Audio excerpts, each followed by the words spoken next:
Okay, the topic for tonight is, are you a product of your culture? And of course, the no-brainer answer is yes and no. And part of the question is, would it matter? How would it matter? What difference would it make? The extent to which you are a product of your culture. I want to start with two parables, ideas that are popular in certain areas, to try to set some limits on the applications of the idea, and then we'll talk about the idea itself. About, 15 years ago, a fellow came into the shir and said that he had learned an idea which he thought was great wisdom from a certain context. Those who know the idea will recognize the context. And he wanted to know what I thought of it. And this great idea was expressed in a parable. 4 people went into a cave, a deep, winding cave, and came to a portion where there was no light whatsoever. And one was feeling around and felt a long, middle thickness, flexible rope or something. And another felt a pillar, strong pillar, going up from the floor. And another felt a big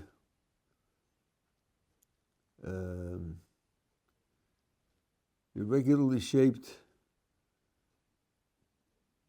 flexible item. And another felt a long, very thick, and slightly curved hose. They came out of the cave and they compared their experiences. Of course, it was four different experiences in the same cave. Now, the secret, which you've all figured out, is that they were feeling different parts of an elephant. The first one felt his tail, and the second one felt his leg, the third one felt his ear, and the fourth one felt his trunk. But they were in the dark, so they couldn't know that. So they had utterly different experiences of the same thing, the same elephant. And the point of the parable is to give us a picture of how people are locked up. Each person's locked up in his own experience. And each group, each culture, each nation is locked up in its experience. And the experiences are different, and they have very little in common with the experiences of other cultures and other nations, and that means they can't communicate with one another, and they can't understand one another, and the world is broken up into these insular groups that can't communicate and can't cooperate. That was his example of an insight of great wisdom.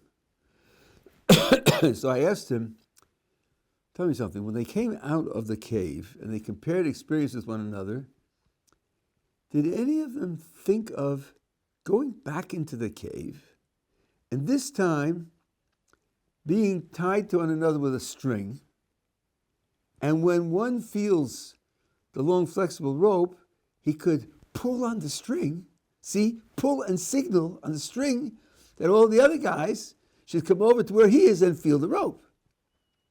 And when the next guy feels the pillar, he could pull on the string, and the others would come over to him, and they could all feel the pillar. Did they think of doing that? So to share their experience with one another? What does your source of great wisdom say about this sequel to the parable? And he said, no, I didn't hear anything about that. Nobody discussed that. So I suggested to him that maybe the parable doesn't contain such deep wisdom after all. Maybe it's a little simplistic, interesting for a 7-year-old, but By the time you're 9 years old, you could probably figure out that there's a way to share your experiences with one another, even if they start out being quite different. So maybe we should be a little skeptical of the idea that people are locked up in their cultures and the cultures can't communicate, they can't share. Maybe we should be a little skeptical about that. The second is an idea that you hear, especially on campuses you don't hear ideas anymore. What you hear is chanting and screaming and violence. But once upon a time, there were ideas. And one of the ideas was this. Imagine that you were born 1,000 years ago in some culture, let's say northern India or southern China or mid-Africa or something else. Would you believe, had you been born 1,000 years ago in that place, what you believe today? Probably not. An awful lot of it I wouldn't believe. I might not believe the earth is round. I certainly wouldn't believe in women's equality. And, there were all sorts of things that I wouldn't believe in. Well, so you see that what you believe is a product of your culture. You agree that had you been born then and living in that culture, your beliefs would be very different from what you believe today. Yes. Well then, what you believe today is just a product of your culture. Yeah. And then, just as you think that 1,000 years ago, those beliefs had no particular validity, once you realize that your beliefs are formed by your culture, you should understand that they don't have any particular validity either. It's just an expression of your culture's point of view. Oh, really? That's what follows?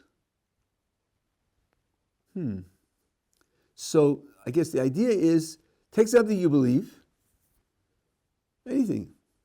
It could be about geography or about justice or about love, anything that you believe. If you tried the experiment, I'm about to say, if I was born in northern India or southern China 1,000 years ago, would I believe this?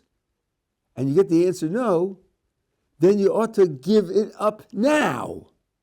Because since if you had been born 1,000 years ago, you wouldn't have believed it, that shows that this particular belief is only a product of your culture, and therefore it's only a product of that point of view and has no general validity.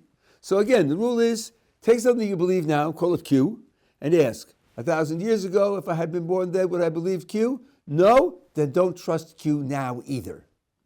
That's the rule. Should we trust that rule? Is that a reasonable rule? That's something we should take seriously?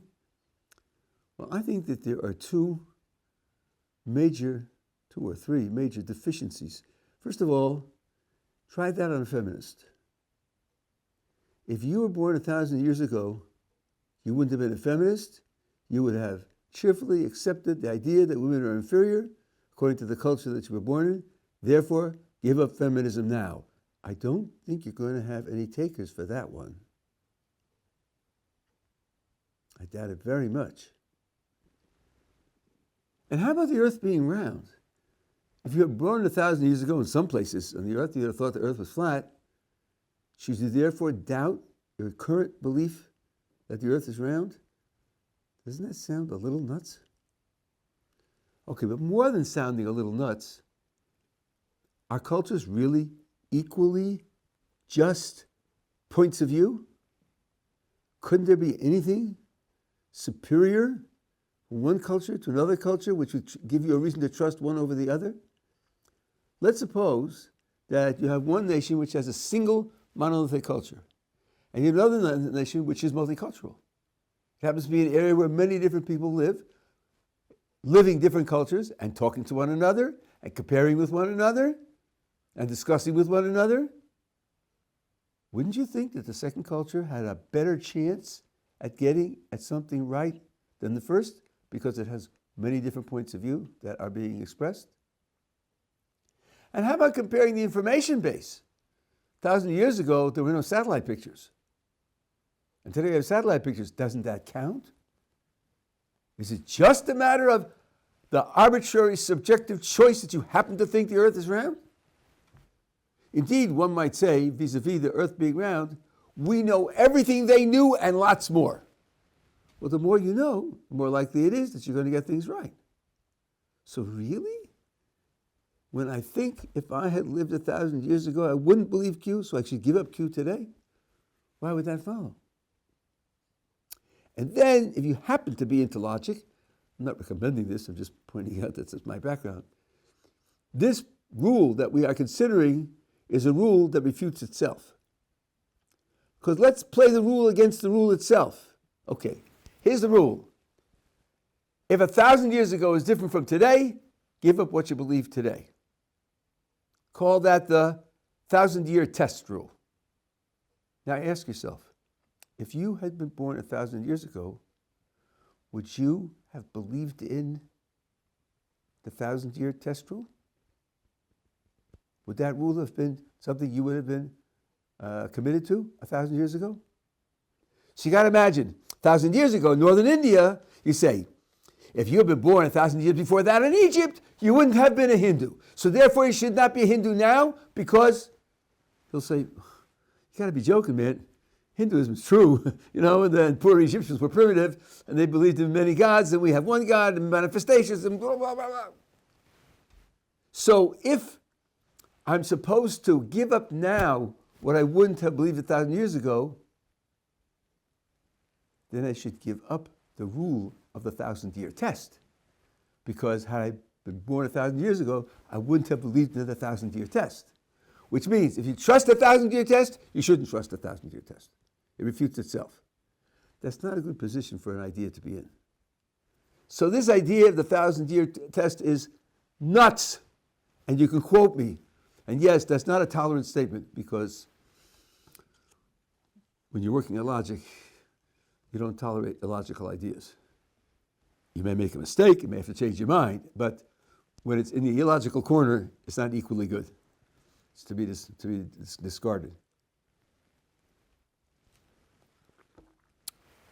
Now, so what happens if, for example, you have a culture that's committed to as wide an exploration of ideas as possible? It sends emissaries out to other places in the world to talk to other people in other cultures, to try to experience other cultures, to find out how they look at things. It encourages debate. Wouldn't they have a much better chance of getting at the truth than cultures that aren't like that, cultures that are insular? So then maybe the question is not, are you a product of your culture, but what kind of culture are you a product of? And different cultures will train you in different ways, and some will train you in ways to be much better at getting at the truth than others.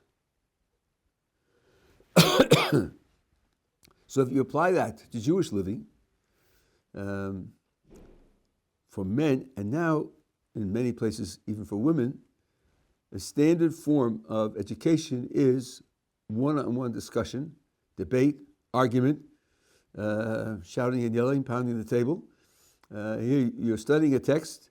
One of the pair reads and explains the text, and the other of the pair shoots him down. And tomorrow they switch places. Now, that means when you're reading and explaining the text, you're thinking, if I say this, what's he going to say?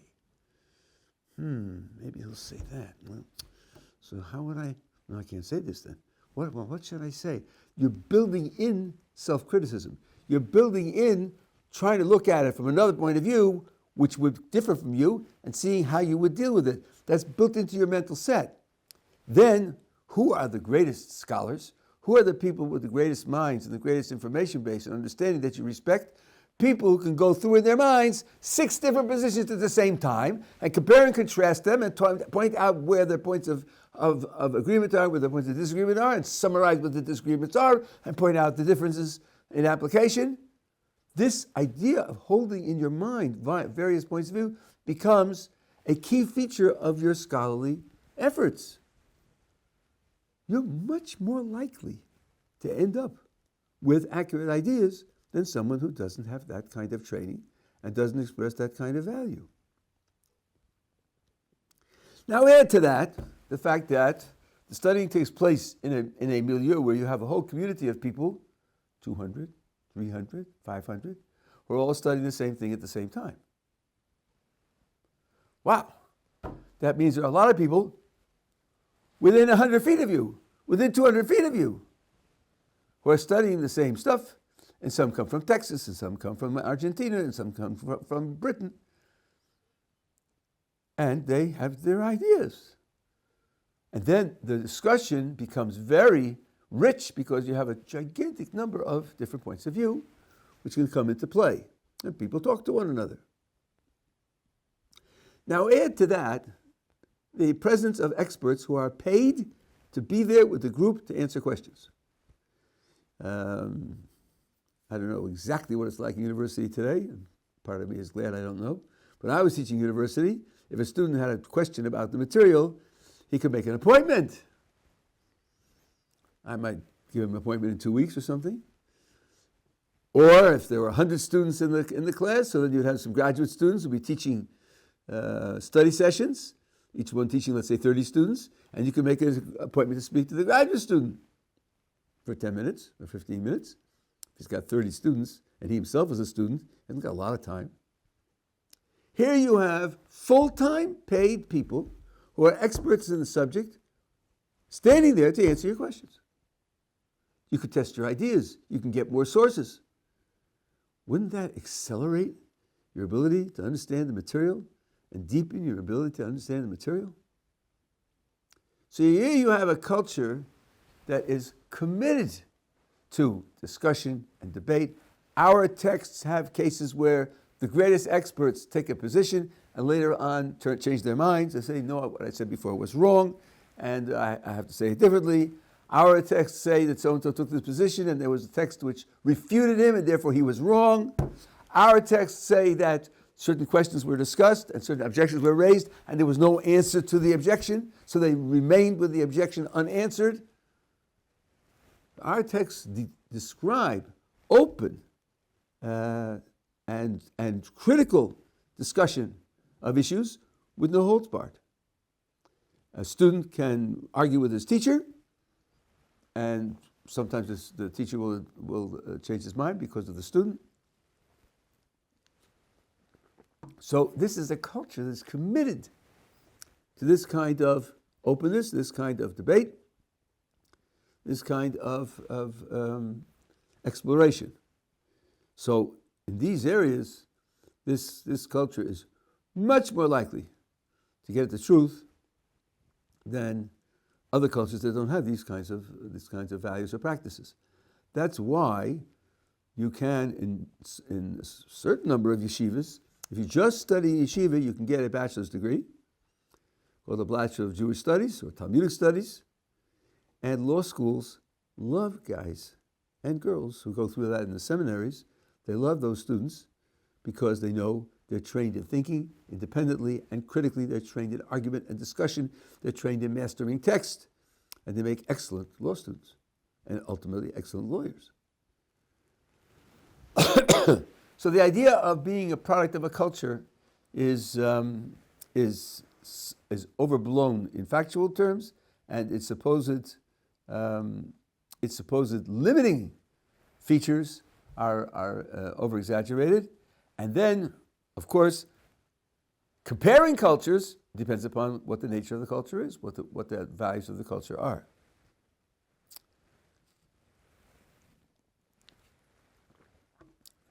And now some people will say, okay, you're talking about the shape of the earth, or you're talking about political issues,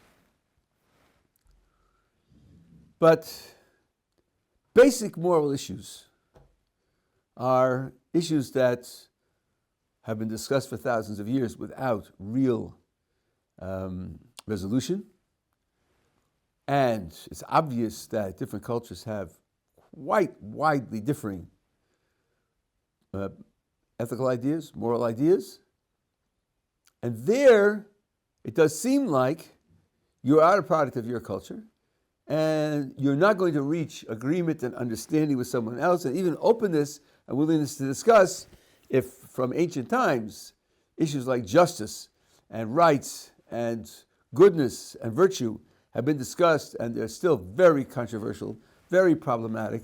There's very little agreement on these ideas. That here you're just going to swim with the ideas you inherited from your culture, and different cultures are going to operate differently, and there isn't any hope, even if you are open-minded and you're looking for different points of view, there isn't hope in resolving the fundamental differences between people in terms of their moral, ethical commitments. I think this is a mistake, a big mistake. And I'll give you some reasons for it. It's longer than a half hour can contain all of the material, but I'll give you some reasons for it. First of all, let's see whether it really is obvious that there are different cultures that have really significantly different moral ideas and ethical ideas, moral principles, commitments. Let's take an extreme example. What should we say about the Nazis? Did the Nazis have fundamentally different moral values from ours? For many people, the answer is obvious. Look what they did. Exterminating people, killing people, and torturing people. Of course they have different moral values from ours. But let me ask you a question. You know that in the Holocaust,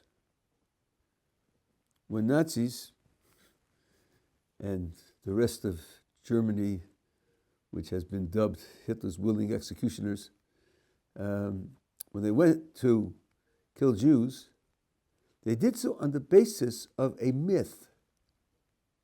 They created a myth that Jews control international banking and Jews control the international communications and news, literature, that Jews have a secret conspiracy to rule the world, that Jews secretly sabotage. For example, in Germany, between the wars, it was popular to think that Jews cost Germany the victory in World War I. So that Jews were portrayed as enemies, powerful, intelligent, vicious enemies. Why did they do that? Why did they make up that myth? Why didn't they say, look, we know very well Jews can be responsible people and pleasant and productive and nice and friendly, and we kill them anyway because we have different values. For you, people who are honest and productive and friendly are people whom you support, and we kill people like that. We're not like you. We have different values. Why did they do that? Why did they make up the myth? The answer is because if you use the myth, then you can kill Jews with the old values. They're a danger. They're coming to destroy you. You're fighting against them in self-preservation, in self-defense. That means you're using the old values. You're not using different values. You make up a false myth in order to justify using the old values to kill Jews. That's the way it's done. Not by having brutally different values, but by making up the myth. The European settlers who came, who came to North America did exactly the same thing. It was a doctrine called manifest destiny. The manifest destiny of the European settlers was to rule the continent from sea to shining sea. And they knew which sea. Unlike the people that talk about free Palestine from the river to the sea, and they think the river is the Rio Grande and the sea is the Chinese, the Gulf of China. They knew it was the Atlantic and the Pacific. That's their manifest destiny. Hey, but there are a lot of two-legged creatures between here and there. And, and they have groups, and they have weapons, and they have areas that they live on, and they claim they're their own. So what are you going to do about all of them? The native, no, you can't call them native, the indigenous peoples of America, according to today's slang. Very interesting. Very simple. They're not human. A red skin means you're not human. You're just some kind of animal. Animals don't have rights. Peter Singer can drop off the cliff. Animals don't have rights. Animals have no moral status. And just like you wouldn't allow a pack of hyenas to stop you from taking over a ranch and kicking them out, so you can do it to the redskins also, because they're not human. Again, you make up a myth. They certainly look human. You talk to them. You do trade with them, right? You make agreements with them. Yeah, right, sort of. But they're not human, so I can take their land and kill them. You make up the myth because you don't have different values. You have the value, you don't take away people's land. You don't do that. So you solve it by saying they're not people. So it doesn't sound like you have really different values here. What you have is a twist of the facts so as to be able to justify your vicious behavior on the basis of the old values. So maybe it isn't so obvious. Maybe it isn't so obvious that different societies have different culture, different values. Especially when you take into account that you can't read a person's values from the way he behaves. You see, A takes a gun and shoots B. He shot B, he killed B. He couldn't have the same values as I have. That murder is wrong, that human life is sacred, and so on and so on. He couldn't have those values. Well, talk to him.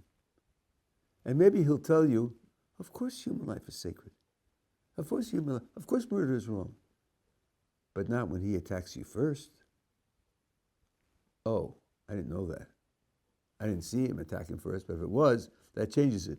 Or, not if he embarrasses you in public and your wife leaves you and your children turn against you. No, under those conditions, it doesn't count.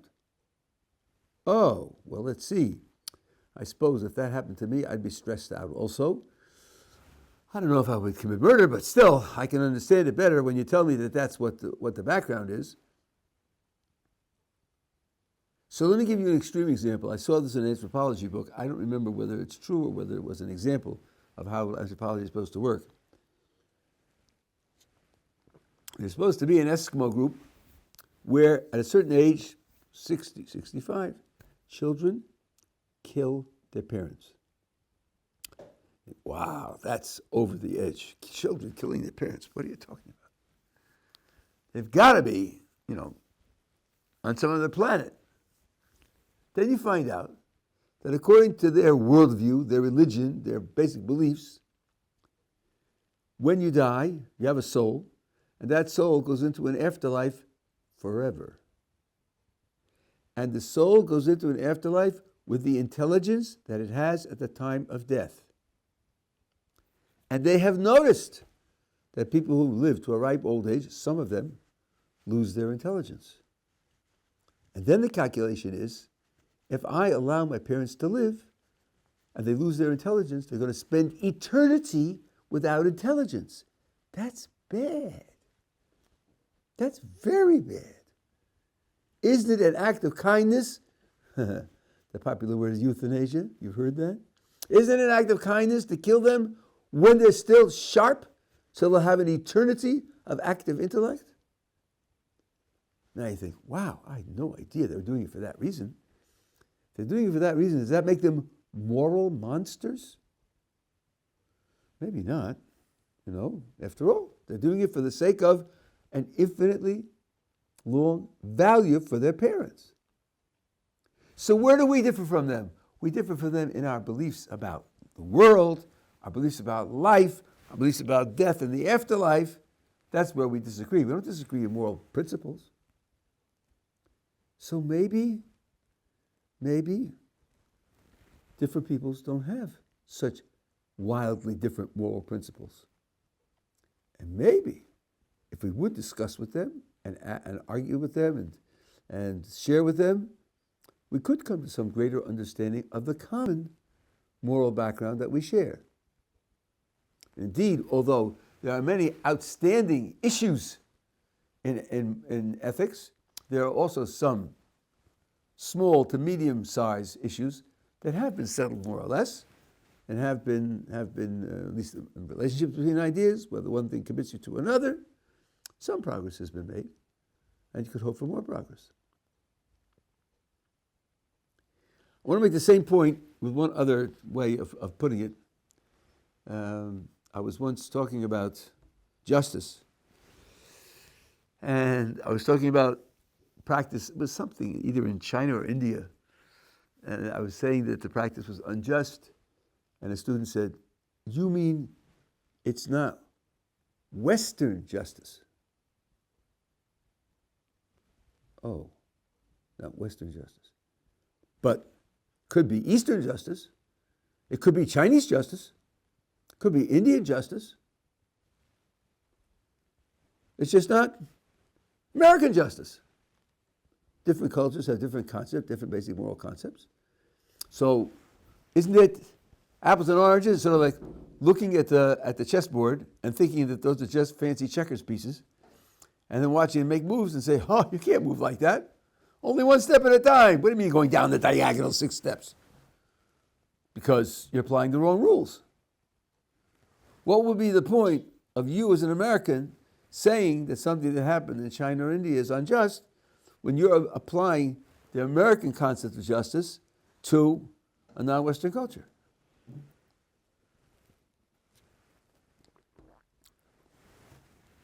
I think this is a colossal mistake, even though, especially before I've given the argument, I don't expect anybody to agree with me, but I think this is a colossal mistake. So different cultures have different concepts, even on fundamental matters, let's say like justice.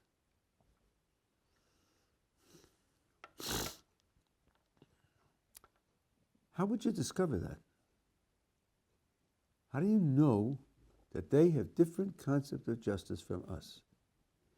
Won't be easy to do it by watching their behavior, because as we just saw, behavior is a result of your moral principles plus your beliefs about how the world runs. And maybe what they do is different from us because they have different beliefs about how the world runs. You have an argument between two people, you go to the chief, and whatever the chief says, that's what you do. Well, that's not just. The chief's not infallible, and you certainly should have a committee and so forth and so on. You're not really getting at justice if you do whatever the chief says. Yeah, but suppose the gods love the chief, and when what you do what the chief says, you live an extra 5 years. Oh, so by doing what the chief says, you live an extra 5 years, that's probably worth it. They're not looking for justice. They're looking for longer life. And then that's not morally derelict. Even in the case of justice, so this guy's going to get $100 that he doesn't deserve, but they're both going to get 5 years of extra life. Isn't that worth it rather than the $100? So you're not going to do it on the basis of just watching their behavior. So the answer, of course, is you translate their language. Translate their language. Now, if you're talking about two cultures which are now first coming into contact, and they don't speak a common language, and this anthropologists have done this. They've gone to cultures where prior contact didn't exist, and they go and live with the people, and by living with the people, they learn their language, and when they finally learn their language, then they can ask them questions, they can find out what they believe. Okay, that's common enough. Let's think a little bit about learning the language. How do you learn what their sounds mean? How do you make that judgment? You know, in talking to them and watching what they do, you could make a mistake. I'm told that when the British came to Australia, we're talking to the native indigenous peoples of Australia, and they learned what they thought was the truth, that the word kangaroo is a name for that thing with 2 legs and a pouch. That's not what it meant. Kangaroo meant roughly, there it goes! Because the kangaroos were always going. They weren't sitting still and waving their paws, to shake hands. And the kangaroo was rushing by, and the indigenous person was saying, kangaroo, kangaroo. And the British observer wrote down his notebook, kangaroo, 2 legs and a pouch, and so forth and so on, when it really meant there it goes. You can get it wrong when you do a translation. How do you know that you got it right? Well, you got to put the word and the behavior together into a picture of how the person functions and make sense out of what he does and what he says.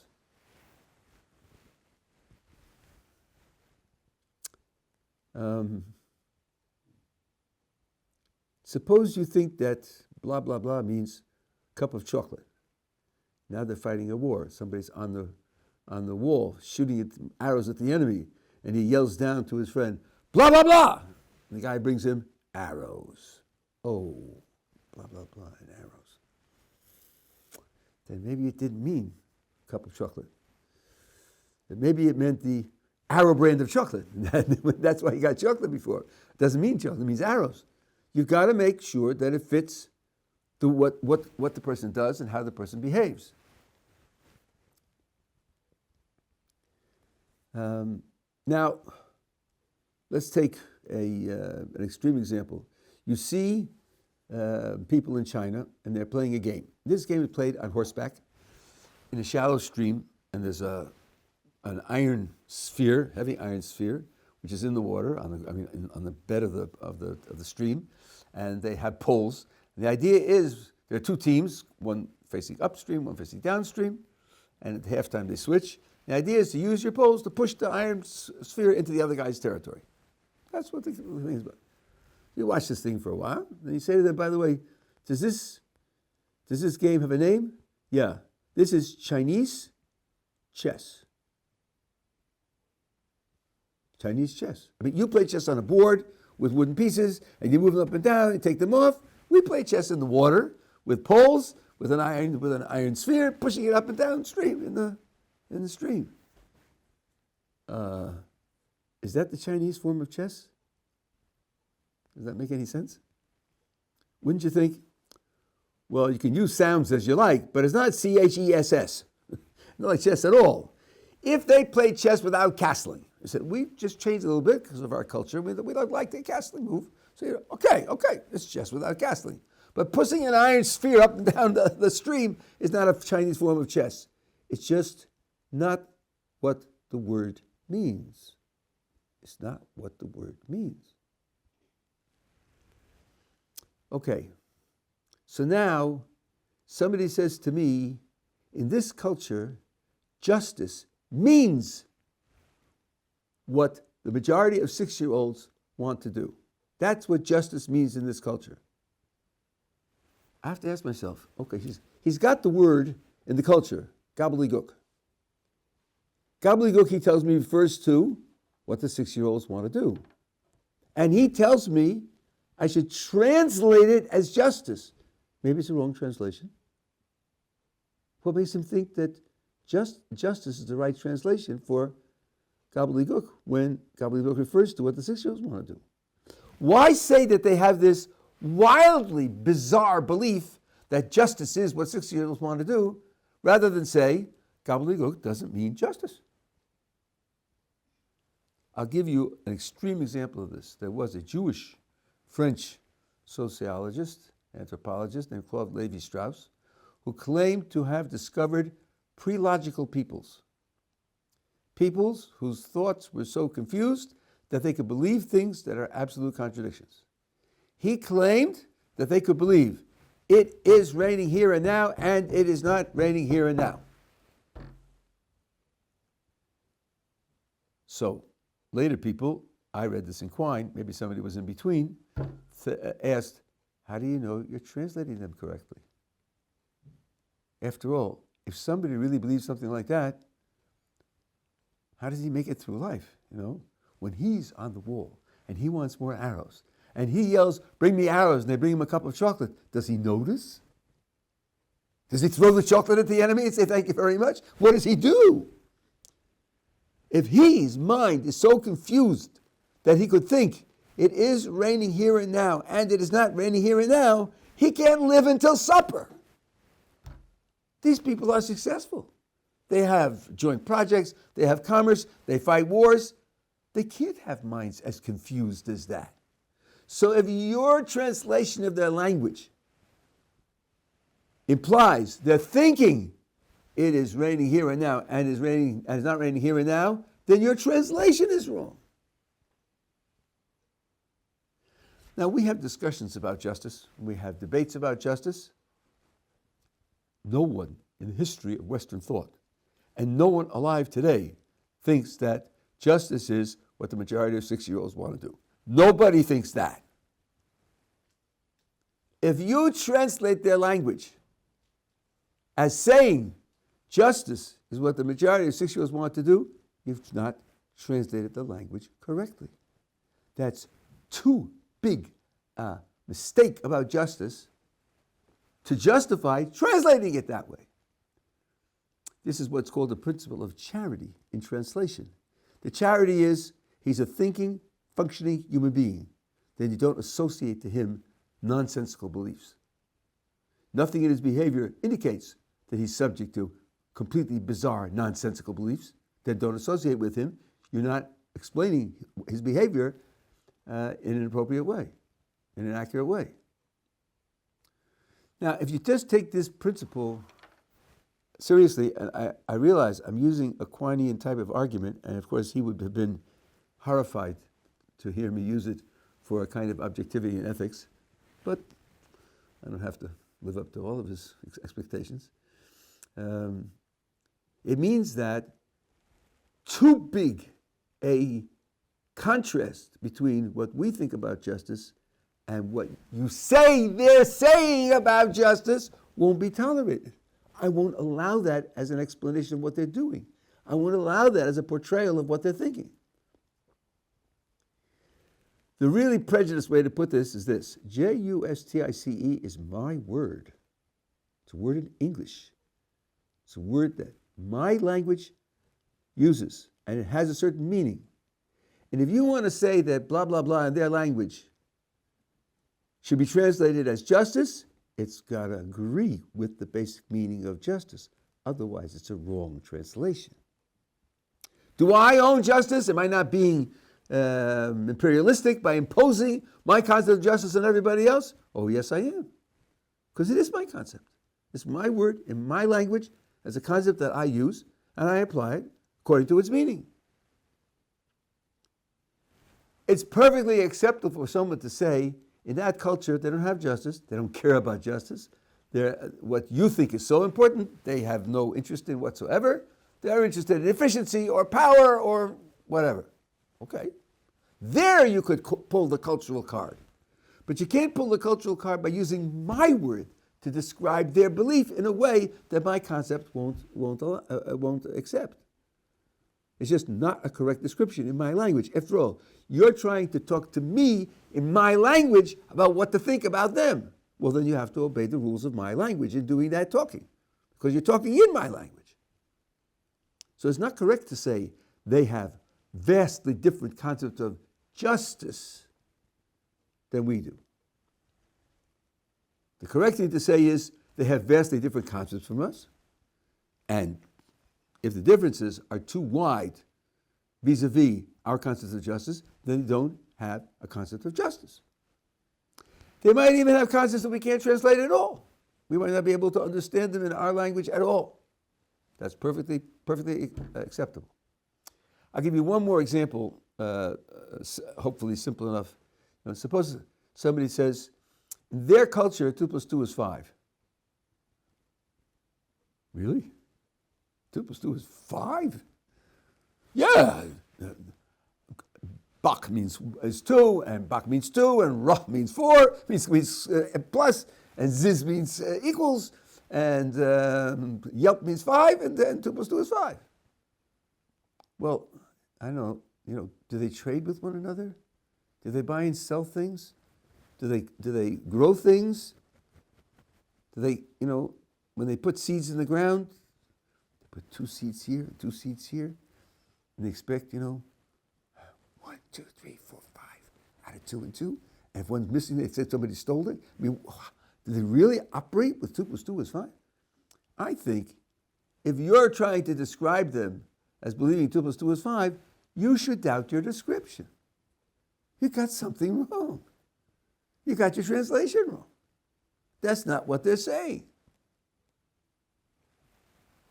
So the same thing's true here with justice and virtue and goodness and all the rest. If the concept differs too broadly, too fundamentally, we're not going to allow it as a appropriate translation. And by the way, this idea of translation doesn't only work from culture to culture. It works for people from the same culture. I will guarantee, I'm prepared to bet that every one of you has had the experience where you're discussing something with somebody else. He says something, and you think about it, and you say, well, then what do you mean by that? Why do you say that? Because he says something about it, and you think, man, that can't be true. That can't be right. And he's an intelligent person, so he can't be thinking the same thoughts that I'm thinking. He's using the same word, but he's not thinking the same thoughts. He must mean something different by the word from what I mean by the word. And you ask him, what do you mean by trade? What do you mean by fair? What do you mean by justice? Because you see that if you took him to mean what you mean, what he's saying is so wildly out of place that it would be absurd. And he's not the kind of person in your experience who makes absurd mistakes. So even when you're talking to someone in the same culture, sometimes you realize there's a gap in your meanings. And you have to ask for more information about what you mean by your words. All the more so with other cultures, where you have to be cautious about assuming that you know what their words mean. Again, the idea that other cultures will have wildly different ideas about moral principles is not correct. They can't be, because if they have wildly different principles, then they're not moral. And if you think that's imperialistic, that I'm imposing my belief system and my values and my principles on other cultures, to a certain extent that's true, because you're talking to me in my language about them. You're trying to convince me to describe them in my language in a certain way. Well, then you have to abide by the rules of my language. Otherwise, you're not communicating with me. You can break off the discussion and go speak their language. That's fine. But that doesn't give me reason to change my description of what they're doing. So, for example, let's suppose they have certain practices which according to my moral standards, are immoral, unjust. They may say, call it what you like, white man, but this is what we do, and leave us alone. And they could do that. What they would be saying is, we have no interest in your concept of justice. We do something else. That would be understandable. What wouldn't be understandable is for them to say, well, that's what you call justice, but we call justice something else. They can't do that because justice is my word. If they want to use my word to describe what they're doing, then they have to abide by the meaning that my word has. So, again, I don't think we have to be worried about vast differences between cultures and vast inabilities to communicate between cultures and vast differences that we can never bridge. I guess the last thing, which is obvious, a footnote, is just people grow up in a culture, they change, and the cultures change. And if you thought that by growing up in a culture you were sort of locked into that mental set and that perception, the cultures would never change. The principles, the dynamics of change are built into the cultures themselves, because a culture is a way of organizing your life so as to achieve certain goals. And as conditions change, or as insights change, or as experience accumulates, cultures change. Just like your own life strategies change, culture is a kind of corporate life strategy. So it isn't as if you're a prisoner of that culture. That's why there are revolutions in cultures. That's why the fundamental changes in values in cultures take place over time. Because they are dynamic, they're not static.